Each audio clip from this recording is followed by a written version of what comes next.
பிரஜின் சாந்திராவோட one of the motive என்னென்னா, இந்த பாரு கமருதீன் இவங்களுடைய பிரச்சனைக்கு வந்து ஒரு முற்றுப்புள்ளி வைக்கணும், அந்த மாதிரி தான் யோசிச்சு வந்தாங்க போல். ஸோ வந்த உடனே வந்து இவங்க 2 பேருக்கும் இடையிலான பிரச்சனை வந்து மூட்டி விட்டுட்டாங்கன்னு சொல்லலாம். ஸோ கமருதீன் கிட்ட சொல்கிறாங்க, நீ வந்து யாருக்கு சப்போர்ட் பண்ணுற இந்த வீட்டில் அந்த மாதிரி கேட்கும்போது பிரஜின் தான் கேட்குறாரு. ஸோ பாரு தான் வந்து நான் எல்லாமே வந்து ஷேர் பண்ணுவேன் அப்படின்னு சொல்கிறாங்க.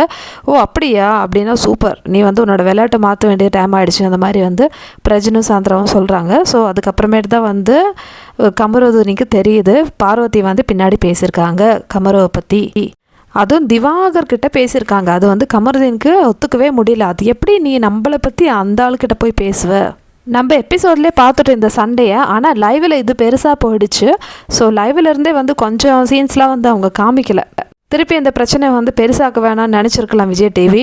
அதனால கூட இருக்கலாம் பார்வதி கமருதீன் சண்டை வந்து கார்டனில் போயிட்டு இருந்தது. எபிசோடில் நம்ம கார்டனில் போய் பேசலாம், எதுக்கு நம்ம இங்கேயே பேசணும்னு சொல்லிட்டு பாரு வந்து கன்வின்ஸ் பண்ணுறாங்க. அதுக்கப்புறமேட்டு நம்ம 2 பேர் பிடிச்சி தானே பேசணும், அப்புறம் எதுக்கு நீ கம்ப்ளைண்ட் பண்ணுற அப்படின்னு சொல்லிட்டு கமருதீனும் பாருவும் வந்து ஓரளவுக்கு வந்து ஓகே, இனிமேல் வந்து நீ உன்னோட கேம் ஆடு, நான் என்னோட கேம் ஆடுறேன்னு சொல்லிட்டு முடிச்சுட்டாங்க.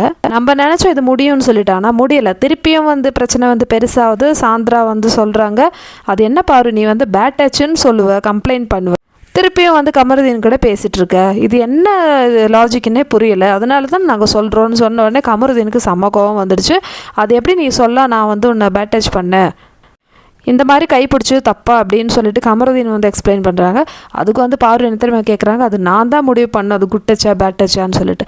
அப்புறம் எதுக்கு நீ பேசின என் கூட, நான் வந்து உன்னை பேட் டச் பண்ணியிருந்தா நீ என்கிட்ட பேசியிருக்கவே கூடாது, இல்லைனா என்னை திட்டிருக்கணும், அது வந்து என் முன்னாடி சொல்லியிருக்கலாம் அட்லீஸ்ட். அதெல்லாம் பண்ணாமல் நீ வந்து திவாகர்கிட்ட போயிட்டு கம்ப்ளைண்ட் பண்ணியிருக்க, ரொம்ப சீப்பாக இருக்குன்னு சொல்லிட்டு இந்த சண்டை வந்து செம்ம பெருசாகுது. நான் ஆல்ரெடி சொன்ன மாதிரி பாருக்கு இந்த விஷயத்தில் தான் வந்து நெகட்டிவ் வந்திருக்கு.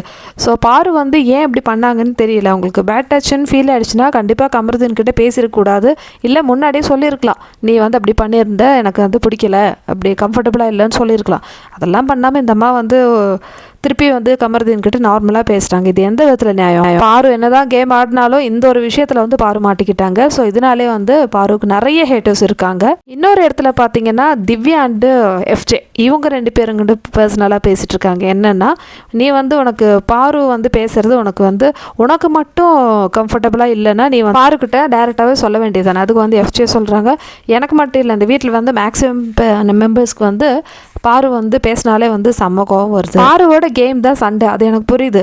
ஆனால் எல்லாத்துலேயுமே வந்து டபுள் ஸ்டாண்ட் எடுக்கிறாங்க. ஸோ ஒரு மாதிரி இரிட்டேட்டிங்காக வந்து பேசுகிறாங்க. இது வந்து எல்லாருக்குமே வந்து தப்பாக தான் தெரியுதுன்னு சொல்லும்போது, அப்போ எல்லாருக்கிட்டையும் வந்து நீ தான் பேசி பாருக்கிட்ட வந்து சொல்லி புரிய வைக்கணும் அப்படின்னு சொல்லிட்டு திவ்யா வந்து எஃப்ஜேக்கு சொல்லி கொடுத்துட்ருக்காங்க. என்ன நடக்குது மக்களே? ஸோ இந்த வைல்ட் கார்ட்ஸ்லாம் வந்து போட்ட ஸ்கெட்சு பாருக்கு தானா?